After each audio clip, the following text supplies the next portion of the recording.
তৃণমূল কংগ্রেসের প্রতিষ্ঠা দিবস উপলক্ষে বিভিন্ন কর্মসূচির আয়োজন করা হলো মালদা জেলার মানিকচকে। সোমবার রাতে এই উপলক্ষে একটি অনুষ্ঠানের আয়োজন করা হয় মানিকচক ব্লক তৃণমূল কংগ্রেসের উদ্যোগে। এদিনের কর্মসূচিতে মানিকচকের বিধায়ক সাবিত্রী মিত্র, সৌম্যদীপ সরকার, কবিতা মণ্ডল সহ অন্যান্যরা উপস্থিত ছিলেন। এক ব্যক্তিকে কুপিয়ে খুনের ঘটনায় উত্তেজনা ছড়ালো উত্তর দিনাজপুর জেলার চোপড়ার হাফতিয়াগঞ্জ গ্রাম পঞ্চায়েতের চিতলঘাটা এলাকায়। জানা গিয়েছে, মৃত ব্যক্তির নাম একরামুল হক। চিতলঘাটা এলাকায় একটি বালির ঘাট নিয়ে দীর্ঘদিন ধরেই ঝামেলা চলছিল। সম্ভবত সেই বিবাদকে কেন্দ্র করে তাকে নৃশংসভাবে হত্যা করা হয়েছে বলে অভিযোগ পরিজনদের। খবর পেয়ে চোপড়া থানার পুলিশ ঘটনাস্থলে এসে মৃতদেহটি উদ্ধার করে ময়নাতদন্তের জন্য পাঠায়। ঘটনার তদন্ত শুরু করেছে পুলিশ।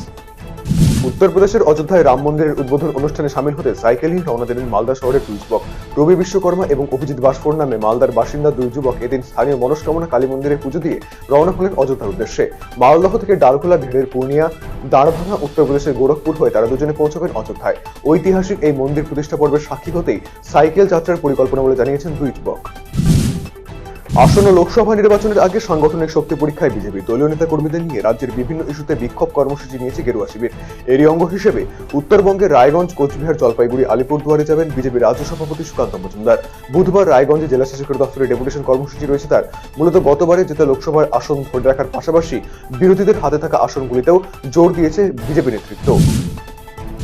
সোমবার রাত 9:30 নাগাদ মাথাভাঙা 1 নম্বর ব্লকের জোরপাটকি গ্রাম পঞ্চায়েতের গোলকগঞ্জ এলাকায় তৃণমূলের 27তম প্রতিষ্ঠা দিবস উপলক্ষে সভা অনুষ্ঠিত হলো। এই সভায় উপস্থিত ছিলেন তৃণমূলের জেলা পঞ্চায়েত চেয়ারম্যান গিরীন্দ্রনাথ বর্মন, প্রাক্তন মন্ত্রী হিতের বর্মন, মাথাভাঙা 1 নম্বর ব্লকের সভাপতি মহেন্দ্র বর্মন, অঞ্চল সভাপতি কেশবচন্দ্র বর্মন সহ অন্যান্যরা। এদিন বিভিন্ন বক্তা আসন্ন লোকসভা নির্বাচনে সকলকে তৃণমূলের পাশে থাকার আহ্বান জানিয়েছেন এবং বিজেপির সমালোচনা করা হয়।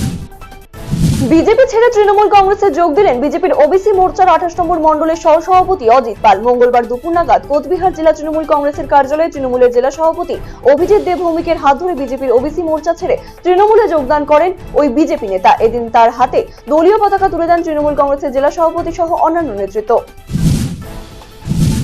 বিভিন্ন অনুষ্ঠানের মধ্যে দিয়ে অনুষ্ঠিত হলো গাজলের হাজিনাকো মোহাম্মদ উচ্চ বিদ্যালয়ের 81তম প্রতিষ্ঠা দিবস। অনুষ্ঠানে উপস্থিত ছিলেন মালদা জেলা প্রাথমিক শিক্ষা সংসদের চেয়ারম্যান বাসন্তী বর্মন, মালদা জেলা পরিষদের সদস্য দীনেশ টুডু, পঞ্চায়েত সমিতির সভাপতি মোজাম্মেল হোসেন, প্রধান শিক্ষক ননীগোপাল বর্মন প্রমুখ। এদিন স্কুলের বিভিন্ন সমস্যা আগত প্রতিনিধিদের তুলে ধরেন কর্তৃপক্ষ।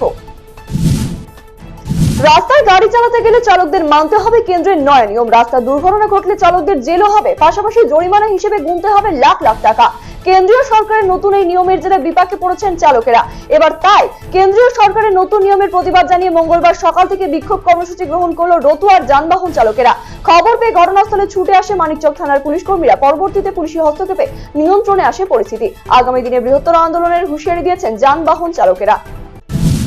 হাসপাতালে চিকিৎসাধীন অবস্থায় পথ দুর্ঘটনায় আহত ব্যক্তির মৃত্যু। মঙ্গলবার রায়গঞ্জ মেডিকেল কলেজ ও হাসপাতালে হলো ময়নাতদন্ত। গত 30শে ডিসেম্বর রায়গঞ্জে কৃষ্ণমুড়িতে বোলেরোর ধাক্কায় আহত হয়েছিলেন আব্দুল শুকুর নামে ষাটোর্ধ্ব এক ব্যক্তি।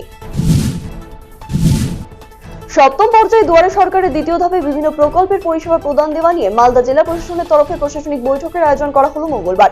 এদিন জেলা প্রশাসনিক ভবনে আয়োজিত এই বৈঠকে উপস্থিত ছিলেন জেলা শাসক নিতিন সিংহানিয়া, অতিরিক্ত জেলা শাসক জামিল ফতিমা জেবা, সদর মহকুমা শাসক পঙ্কজ তামাং সহ বিভিন্ন দপ্তরের আধিকারিকেরা। কালিয়াগঞ্জ হিন্দু মিলন মন্দিরে বাৎসরিক মহোৎসব উপলক্ষে বর্ণাঢ্য শোভাযাত্রা শহর পরিক্রমা হলো মঙ্গলবার। ঐতিহ্যবাহী মুখোশনাথ সহকারে হাজারো সনাতনী মানুষের নিয়ে এই শোভাযাত্রা আয়োজিত হয়। ভারত সেবাশ্রম সংঘ অনুমোদিত কালিয়াগঞ্জ হিন্দু মিলন মন্দিরে 3 দিনের বাৎসরিক মহোৎসব চলবে বুধবার পর্যন্ত।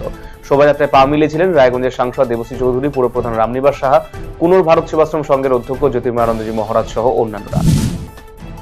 মাদ্রাসার মালদা জেলা স্তরে বার্ষিক ক্রীড়া এবারে অনুষ্ঠিত হতে চলেছে চাঁচল কলেজ মাঠে। মঙ্গলবার এ নিয়ে প্রস্তুতি বৈঠক হলো চাঁচলের NRGS ভবনে। এদিনে বৈঠকে উপস্থিত ছিলেন জেলা পরিষদের সহ সভাধিপতি রফিকুল হোসেন, বিধায়ক নিহারঞ্জন ঘোষ, মহকুমা শাসক সৌভিক মুখোপাধ্যায় সহ অন্যান্যরা। এই ক্রীড়া প্রতিযোগিতাকে সুষ্ঠুভাবে সম্পন্ন করার বিষয়ে আলোচনা করেন উপস্থিত ব্যক্তিবর্গ। জাতীয় পরিবার কল্যাণ প্রকল্পে 24টি পরিবারের আর্থিক সাহায্যের টাকা তুলে দিল দক্ষিণ দিনাজপুরের গঙ্গারামপুর পৌরসভা। চেয়ারম্যান প্রশান্ত মিত্র কক্ষে আর্থিক অনুদান প্রদান কর্মসূচি আয়োজন করা হয়। উপস্থিত ছিলেন ভাইস চেয়ারম্যান জয়ন্ত দাস প্রমুখ। নতুন বছরের শুরুতেই সরকারি অনুদান পেয়ে কিছুটা হলো স্বস্তিতে প্রিয়জনকে হারানো মানুষগুলো। এদিন 24টি পরিবারের প্রত্যেকে হাতে 40,000 টাকার চেক তুলে দেওয়া হয়েছে।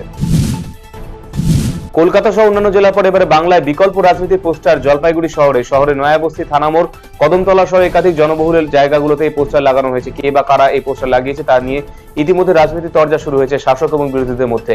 একইভাবে পোস্টার এখন আলোচনা কেন্দ্রবিন্দু শহরে একাধিক চায়ের দোকানে। সময় বাঁচাতে এবার উত্তর পূর্ব সীমান্ত রেলের ট্র্যাকে ট্রেনের স্পিড বাড়ানো হবে। শুধু তাই নয়, এর পাশাপাশি যাত্রীদের সেফটি সিকিউরিটি বিষয়টি মাথায় রাখা হবে।